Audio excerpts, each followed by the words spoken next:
Hello friends, welcome to our channel movie house. आज हम जिस फिल्म के बारे में बात करने जा रहे हैं वो है द बैटमैन, जो कि रिलीज हुई थी 2022 में। ये एक्शन एडवेंचर फिल्म है जिसको डायरेक्ट किया था मैट रिव्स ने। फ्रेंड्स, अगर आपको हमारा वीडियो पसंद आता है तो प्लीज लाइक, शेयर और सब्सक्राइब जरूर करें। चलो स्टार्ट करते हैं। गौतम सिटी में हैलोवीन का दिन है। एक आदमी मेयर डॉन मिशेल जूनियर के अपार्टमेंट में जासूसी करता है। मेयर अपने और अपने कॉम्पिटिटर बेला रियल के बीच टीवी पर बहस देख जो गौतम रिन्यूअल प्रोग्राम को रोकना चाहती है, जिससे मेयर डॉन को फायदा मिलता है। नकाबपोश आदमी जिसे द रिडलर के नाम से जाना जाता है मिशेल पर हमला करता है और उसके मरने तक हथौड़े से मारता है। वो फिर मिशेल के सिर के चारों ओर डक्ट टेप लपेट देता है। अरबपति ब्रूस वेन बताते हैं कि कैसे उन्होंने पिछले 2 साल बैटमैन के रूप में गौतम सिटी में अपराधियों की तलाश में बिताए हैं, पुलिस विभाग के साथ काम करते हुए। उन्होंने बदमाशों को चेतावनी देने के रूप में बैट सिग्नल तैयार किया है कि बैटमैन उनके लिए आ रहा है। ब्रूस देखता है कि एक गिरोह जो जोकर के मेकअप में है वो उनका पीछा करता है। वो उनका पीछा करना शुरू कर देता है क्योंकि वो मेट्रो में एक आदमी का पीछा कर रहे होते हैं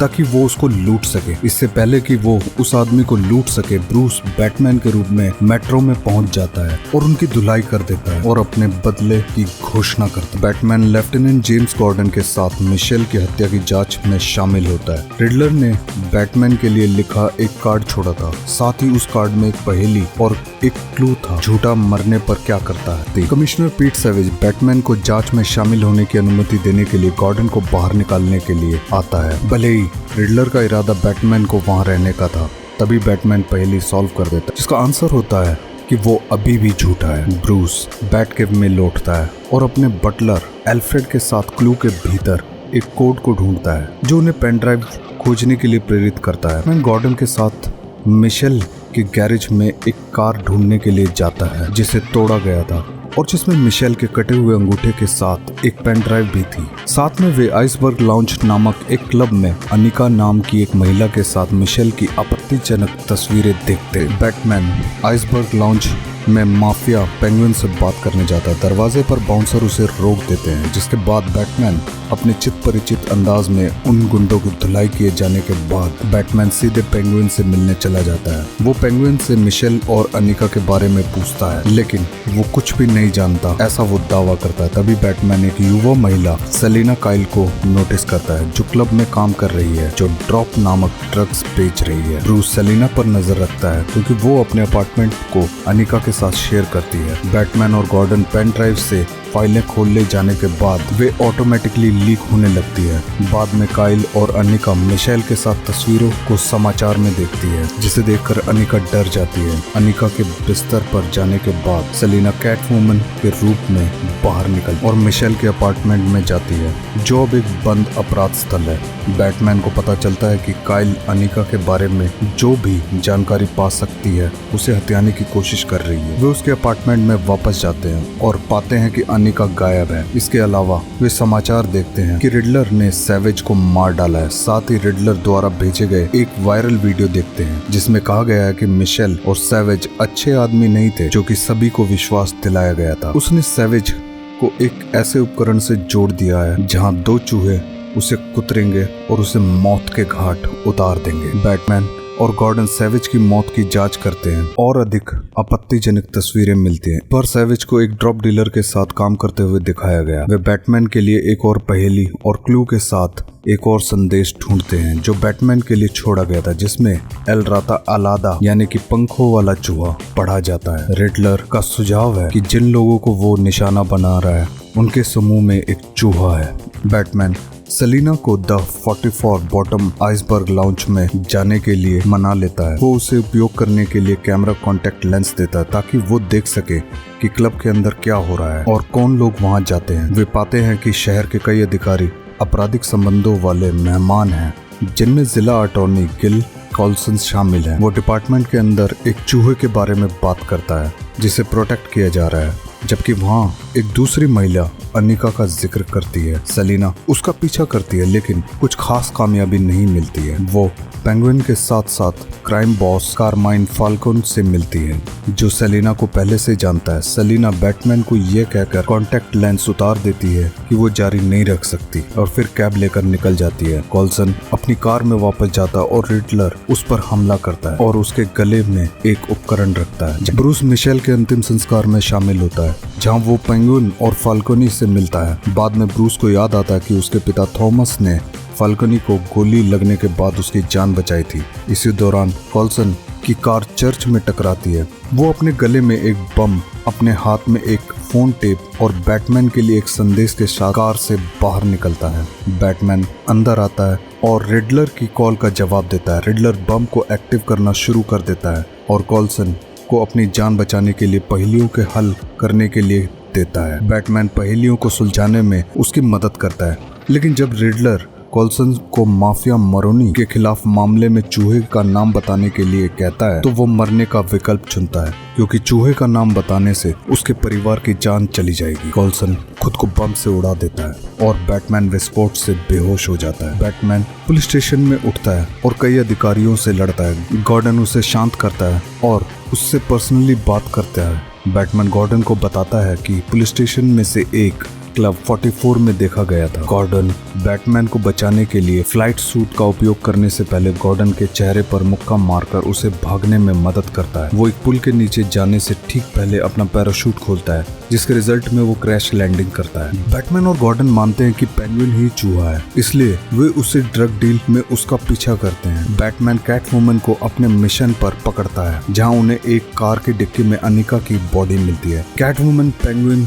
के पैसे के लिए जाने की कोशिश करती है तो तभी बैटमैन और गॉर्डन पर पेंगुइन के आदमी गोलीबारी शुरू कर देते हैं। बैटमैन बैटमोबाइल में कूदता है और सड़कों पर पेंगुइन का पीछा करता है। इसी बीच पेंगुइन की कार एक बड़ी दुर्घटना हो जाती है। बैटमैन और गॉर्डन उससे पूछताछ करते हैं लेकिन पेंगुइन जोर देकर कहता है कि वो चूहा नहीं है, लेकिन दोनों जाने से पहले उसे हथकड़ी पहनाकर छोड़ देते हैं। बैटमैन को रिडलर से एक और संदेश मिलता है जो उसे और गॉर्डन को रिडलर के लेटेस्ट टारगेट के लिए उनके अगले सुराग के लिए अनाथालय में ले जाता है। उन्हें ड्रॉप ड्रग एडिक्ट्स के साथ साथ एक प्रोजेक्टर भी मिलता है जिसमें ब्रूस थॉमस वेन मेयर के लिए अभियान के फुटेज देखता है। उन्हें पता चलता है कि ब्रूस ही टारगेट है। वो एल्फ्रेड से कांटेक्ट करने की कोशिश में घर वापस दौड़ता है लेकिन ब्रूस की हाउसकीपर डोरी ब्रूस को सूचित करती है कि बैटमैन के लिए एक और संदेश में विस्फोट के बाद एल्फ्रेड घायल हो गया है और एल्फ्रेड को अस्पताल भेज दिया गया है। बैटमैन सेलिना से मिलता है और उससे फाल्कोनी से उसके संबंध के बारे में पूछता है। सेलिना स्वीकार करती है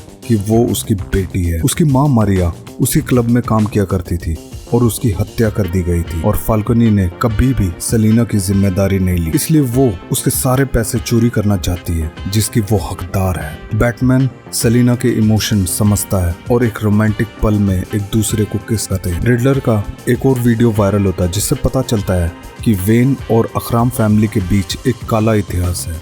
एक रिपोर्टर मार्था वेन पर खुलासा करने की कोशिश कर रहा होता है। थॉमस रिपोर्टर को संभालने के बारे में फाल्कोनी से बात की थी और फाल्कोनी ने उस रिपोर्टर को मार डाला जिससे सभी को ये विश्वास हो गया कि थॉमस ने उस रिपोर्टर को मारा है। फाल्कोनी से बात करने और सारा सच जानने के लिए ब्रूस खुद क्लब जाता है। फाल्कोनी रिपोर्टर के बारे में खबर को मान लेता है लेकिन वो ब्रूस को बताता है कि उसके पिता ने उसे रिपोर्टर की देखभाल करने के लिए कहा था लेकिन चीजें बिगड़ गई थी। वो ब्रूस को ये भी बता देता है कि वो मरोनी ही था जिसने उसके माता पिता को मार डाला। ब्रूस हॉस्पिटल में अल्फ्रेड से मिलने जाता है और उसके पिता के द्वारा किए गए बुरे कामों के बारे में पूछता है। अल्फ्रेड जोर देकर कहते हैं कि थॉमस वास्तव में एक अच्छा आदमी था और रिपोर्टर के साथ जो हुआ उससे वो हैरान था। अल्फ्रेड ने ये भी बताया कि वो फाल्कोनी ही था जिसने वेन्स पर हमला किया था क्योंकि थॉमस हत्या के बारे में गिल्टी महसूस कर रहा था और वो पुलिस के सामने कबूल करने जा रहा था। जैसे ही ब्रूस और अल्फ्रेड की बातें खत्म होती है वे बैट सिग्नल को चमकते हुए देखते हैं। बैटमैन और गॉर्डन को पता चलता है कि सेलिना ने केंजी को पकड़ लिया है। वो उसे अनिका के बदले में मारना चाहती है। बैटमैन उसे गोली मारने से रोक कि वो और गॉर्डन जान चुके हैं कि फाल्कोनी ही चूहा है। केंजी भी कबूल करता है कि रिडलर के जितने भी शिकार सहित रिन्यूअल प्रोग्राम में लगभग हर कोई फाल्कोनी के लिए काम करता है क्योंकि सब उससे डरते हैं। वो अनिका की हत्या के सीन की एक रिकॉर्डिंग चलाते हैं जहां अनिका उसे फाल्कोनी और मेरोनी के मामले में उसकी इन्वॉल्वमेंट के बारे में बात करते हुए सुनती है। इससे पहले कि वो उसे मार डाले, सीन देखकर सेलिना गुस्से में केंजी को मारने की कोशिश करते हैं, लेकिन बैटमैन और गॉर्डन उसे रोक लेते हैं। सेलिना खुद फाल्कोनी को मारने के लिए आइसबर्ग लाउंज सेलिना फाल्कोनी पर हमला करती है। बैटमैन और गॉर्डन भी वहां पहुंच जाते हैं और उसे गिरफ्तार करने की कोशिश करते हैं। सेलिना फाल्कोनी पर हमला करती है, लेकिन फाल्कोनी उस पर हावी हो जाता है जब तक कि बैटमैन फाल्कोनी के चेहरे पर घूंसा मारता है। गॉर्डन फाल्कोनी को गिरफ्तार करने के लिए बढ़ता है, लेकिन फाल्कोनी पेंगुइन का